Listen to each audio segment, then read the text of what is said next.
Well, good day, YouTube, and welcome to another episode of the Albino Rhino beer review. Now, I've reviewed this beer before. I really have. And it was recently that I reviewed this beer before. I'm going to re-review it because when I reviewed this beer, this happened. Is it recording? Oh, yeah. Holy shit! That sounds frothy. That sounds very frothy. Yeah. I have to say. Yeah. Oh. Well run dry, Chad. I am... I'm crying.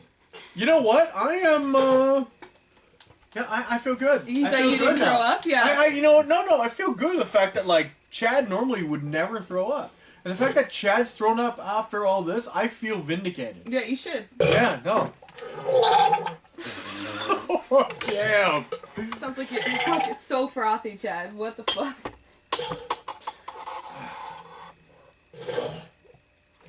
Yeah, this Nickelback draft is doing it for me.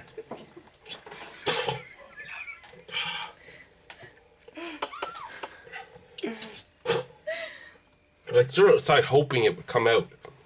Oh man, I am I'm blown away. And let's be honest, I do try to strive and try to give everything a fair shake. I do make fun of a lot of things out there. I really do. But I try to strive and give a fair shake and be as open-minded as I can. I'll make fun of a company. I'll make fun of their business practices. But if they make a good beer, even with that, I admit it. Labatt Porter, for instance. A couple Trafalgar beers like the Trafalgar Hop Nouveau of 10, 11, and 12. Their Braggot Mead. A few other things that they've done. What the hell's his name? Michael Duggan. His 100 Mile Ale and Lager. Neither of them were horrible. Again, I'll make fun of a company quite a lot, but if they make something that I enjoy, I'll give it that. So I'm trying to give a fair shake to this. Now, the night that happened, we had done the Century Club 2.0, and I had one can of this, and I figured I'd give it a shot after the Century Club 2.0, just for shits and giggles, because I thought it would be funny. I didn't think I was going to get to the point I was at. I was the only guy that survived Century Club 2.0, and we did that with a Imperial Stout, a higher ABV India Pale Ale that could have almost been an Imperial. We were being stupid. I passed it with flying colors last time, so we decided to up the ante, and it was dumb of me, and that happened. So let's give this beer another shake. This is Pabst Blue Ribbon 5.9. So PBR 5.9, 5.9% alcohol, if you didn't know. This is strong beer, brewed by Stroh's Canada and Guelph, Canada. So we're looking at a Sleeman's Brewing. Let's open her up. Let's give her a pour into the fancy glass.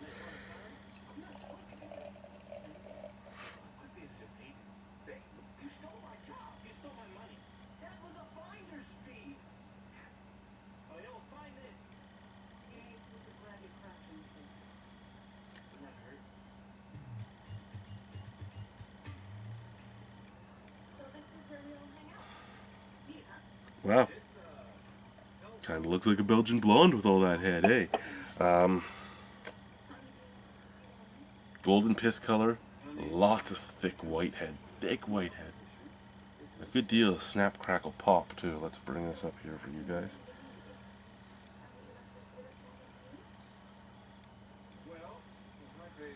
Okay, smell.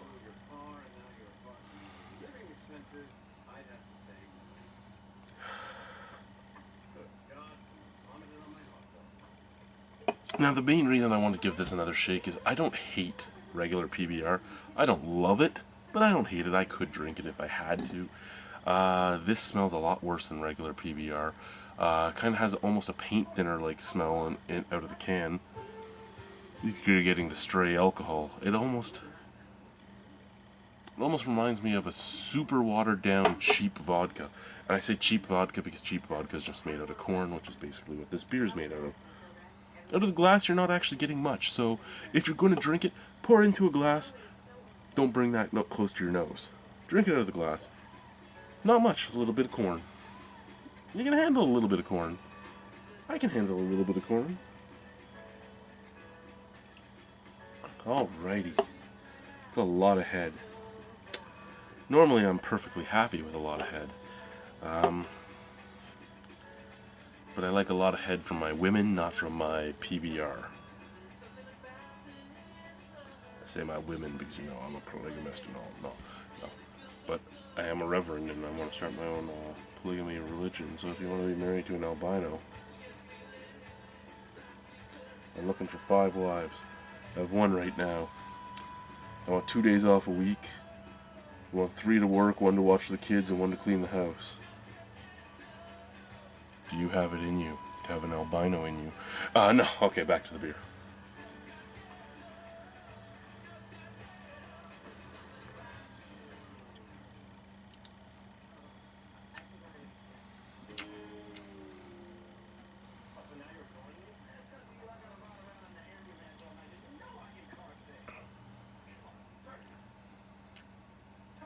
I wasn't a huge fan of 5.9 then.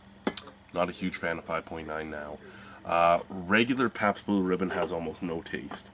In all honesty, it has almost nothing taste-wise, which is what is its saving grace. Its saving grace is it has no taste.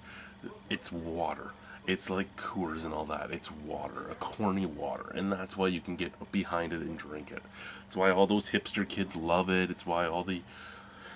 It's why people like that stuff, because it's old, and it has no taste, so you can drink it and not think about it.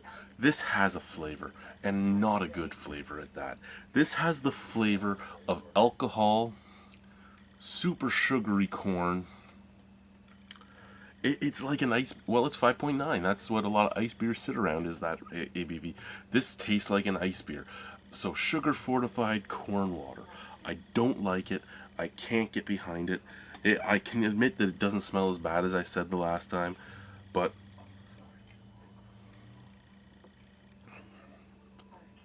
it's still...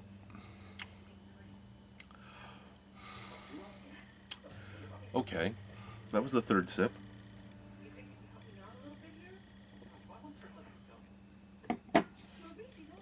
So it's almost like the first 2 sips completely numb your tongue, because the first 2 sips were disgusting. 3rd and 4th, still tastes the alcohol, still tastes like an ice beer, but tastes like a more watered down ice beer. So now it's not as offensive as it was when I first sipped it. That being said, you know what, it's 5.9% alcohol and it's cheap. For that, and for the fact that it's an adjunct lager, it hits the adjunct lager ideas, it hits their ideals. As what it is, it's a 7. I mean, if you're a big adjunct lager fan, you'd probably like it. If you love your ice beers, you'd probably like it. For me personally, it's a 4.75. It really is. It isn't worth anything more than that for me. I could get drunk on it, and after the first can, I wouldn't care anymore. But it's not there. I don't want to waste my time drinking it, is what it comes down to. Again, not that it's bad, but it's just not my thing. So, that being said, a 4.75 for my personal taste on it, and basically a 7 on its own. Thank you guys for rewatching this if you did. Bye.